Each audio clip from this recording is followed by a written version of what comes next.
What if the problem isn't you? What if you're in the wrong room?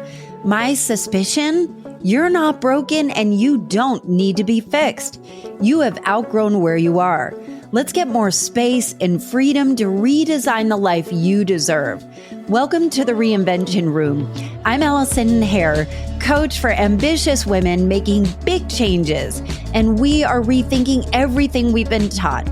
Part pop culture, part real talk, and all smarter ways to live life on your own terms.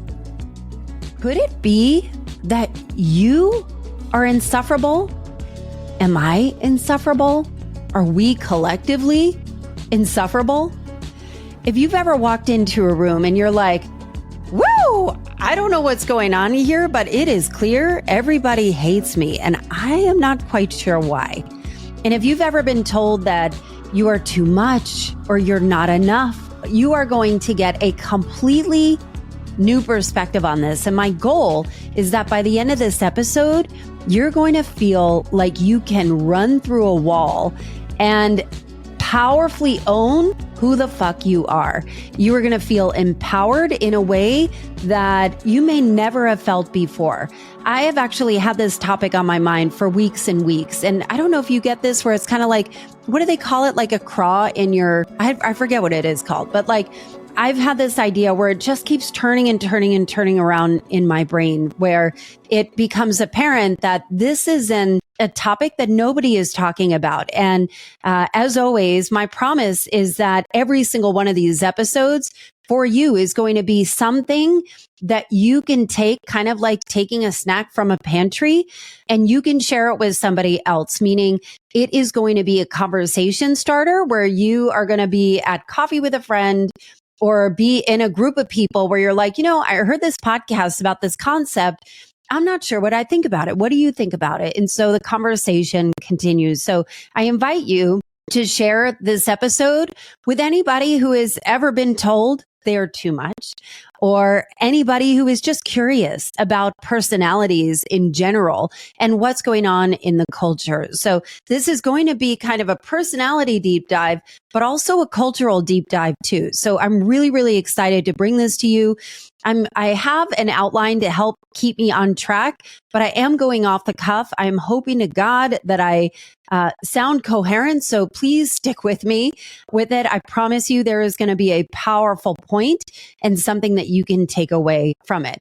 But when I'm thinking about when you're in these scenarios, right, where you are feeling like you are too much, maybe it is the scenario for you when you know you've got the upper hand in a social situation, or maybe you raise your hand a little too much in class.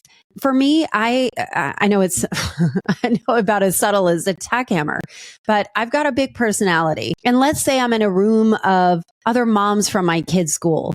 There are times when I know that if I open my mouth, I will notice people literally back away. And I know this about myself. I've got a big personality.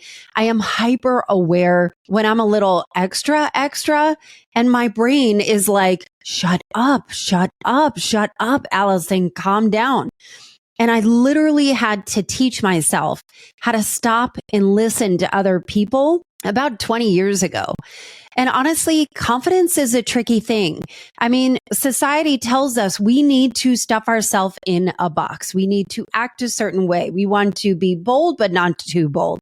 We want to say things judiciously, but not talk too much. We don't want to be too overpowering because what are we called? We're called a bitch, right? We're called too bossy. We're called something else, where a man is called assertive, right? A man is called commanding.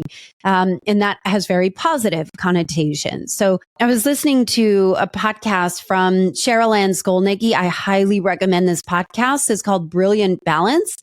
And it is, the episode is number 383. Cheryl Ann has been on our podcast. This podcast, she's amazing. And she did an episode on the perception gap. So as you can imagine, what is the perception gap? And there have been all kinds of studies that show that we are profoundly wrong about what others think about us. And there have been a ton of research on this that shows that our perception of what somebody else thinks of us is far more negative than what the actual reality is.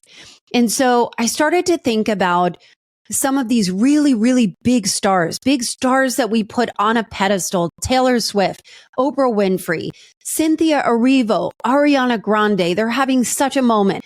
Meghan Markle.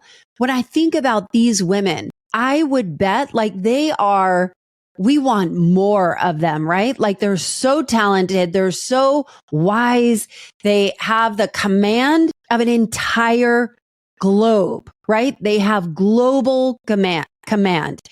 And I would imagine these larger than life personalities are probably totally insufferable in real life, right? But we want more of them on the stage, but in real life, we don't.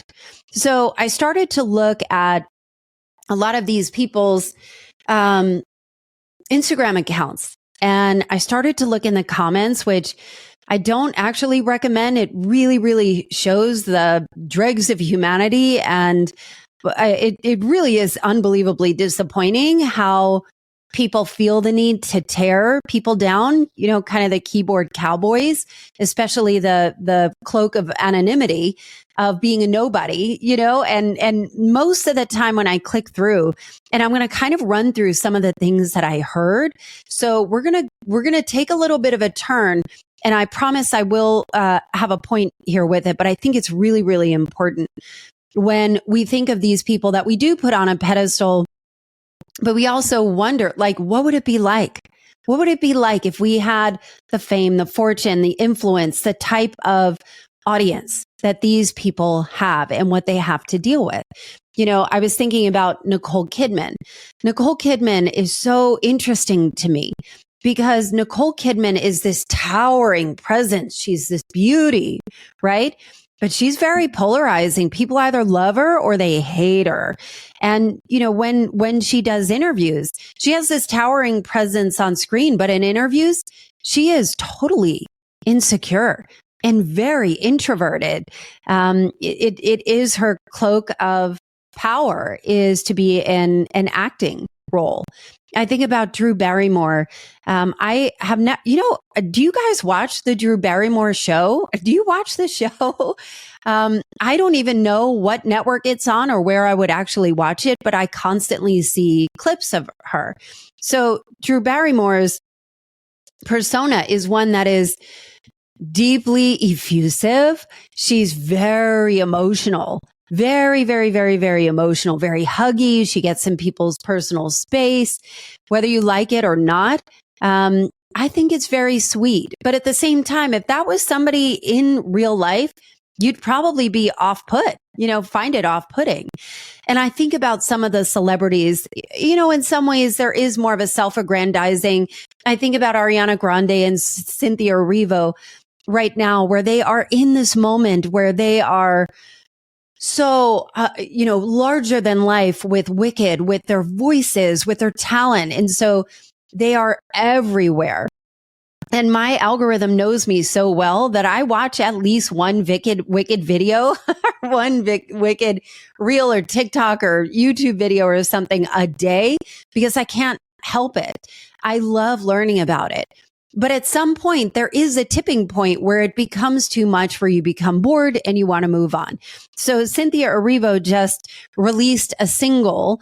It's called Replay, and it is a solo single. And I wonder, would she be able to carry out a single outside of being Elphaba on Wicked?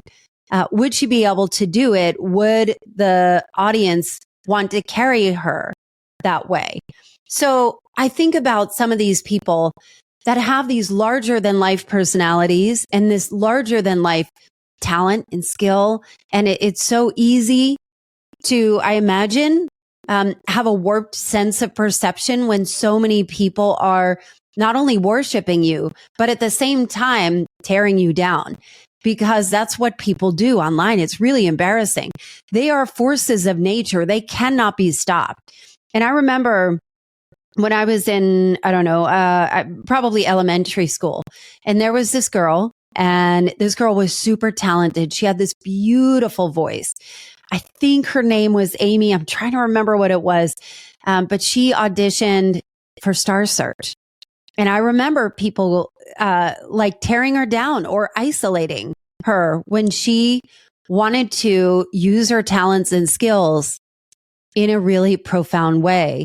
And it always stuck with me. I remember watching a biography on Christina Aguilera where she would enter, and I think she grew up in outside of Pittsburgh or something, and she would enter in these Star Search or these talent contests locally.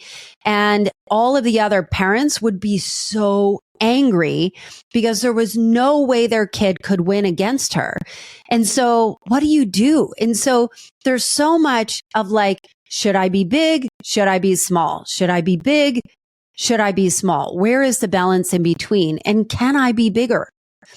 When I was looking online, I looked at some of the comments. I looked up who are the most insufferable celebrities out there. Machine Gun Kelly was part of it.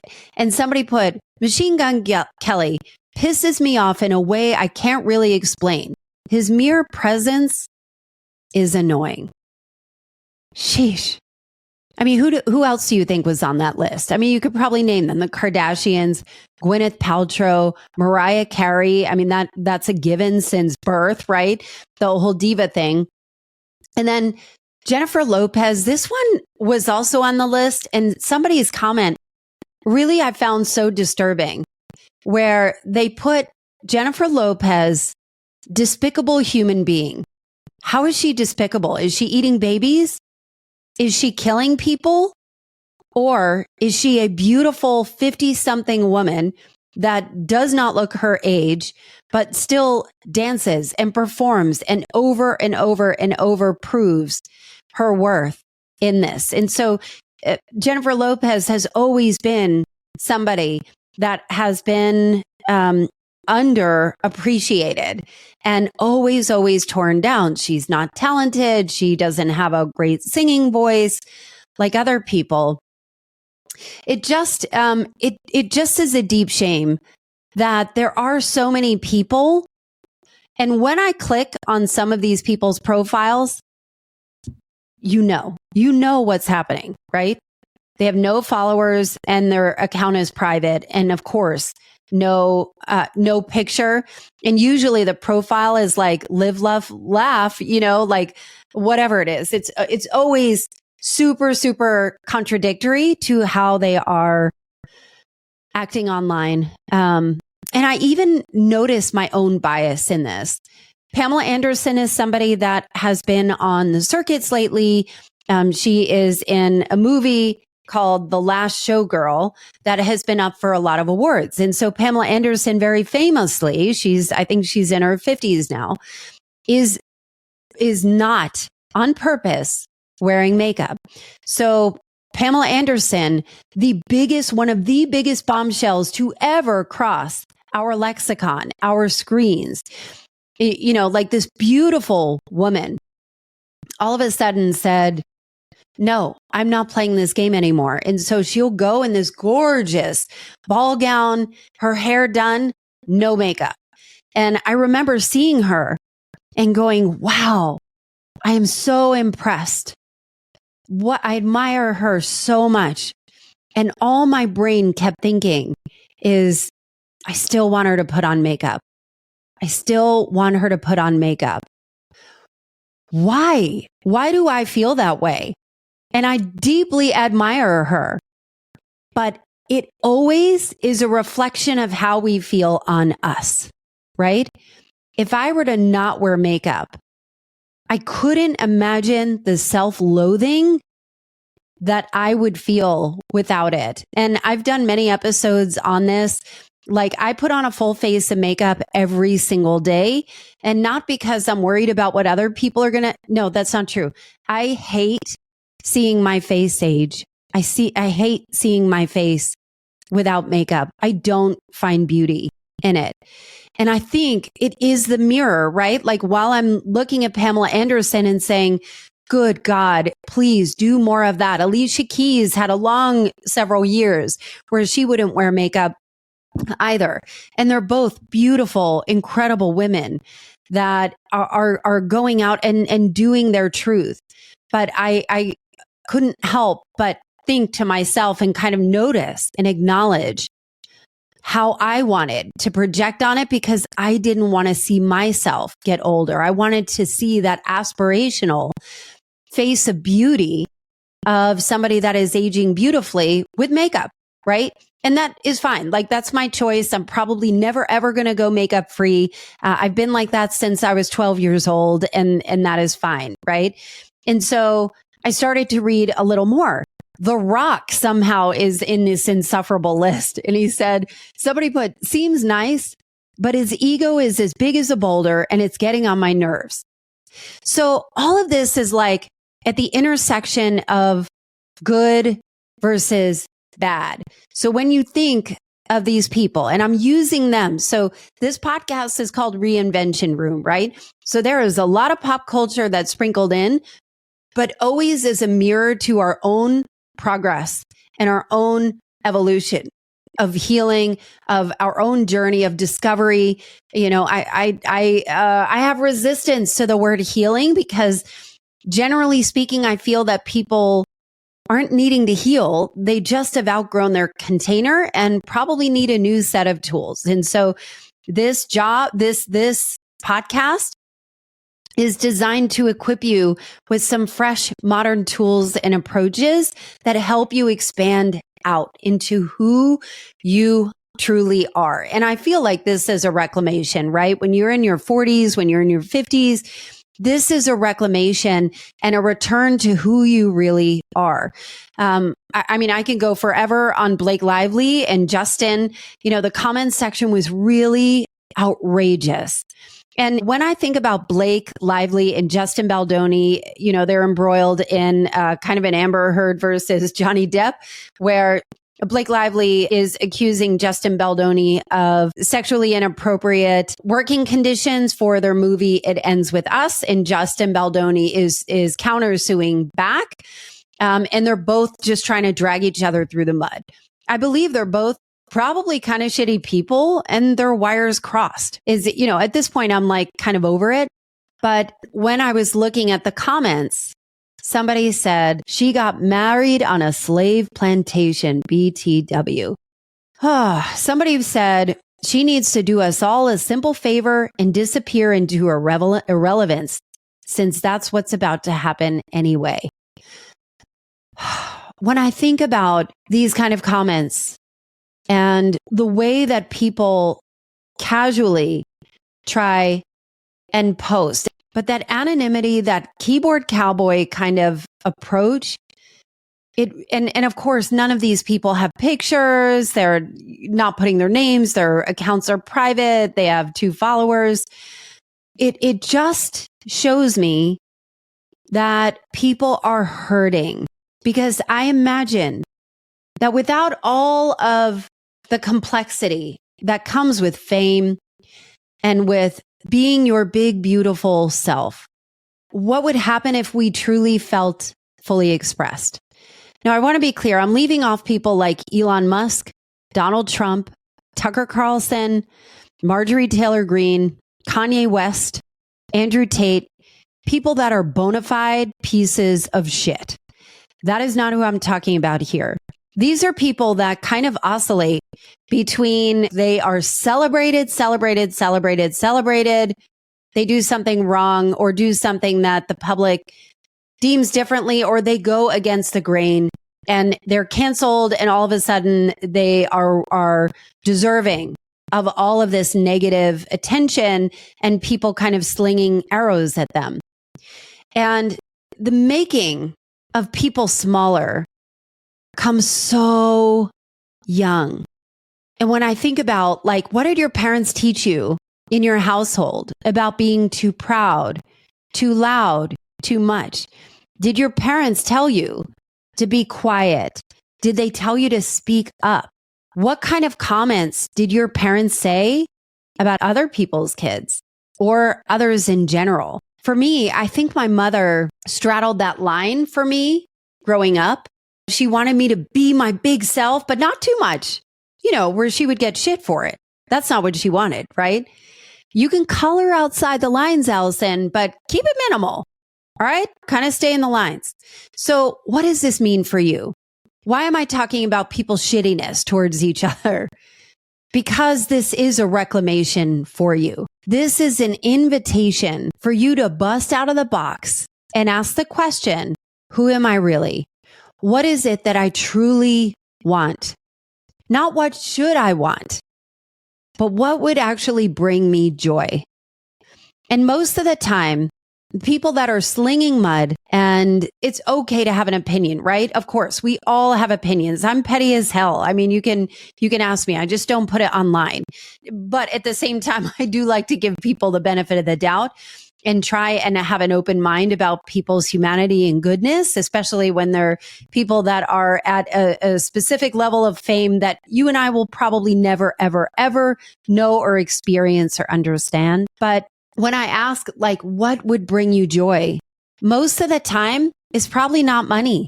It's probably not a promotion or a fancy house. It's probably peace in your heart.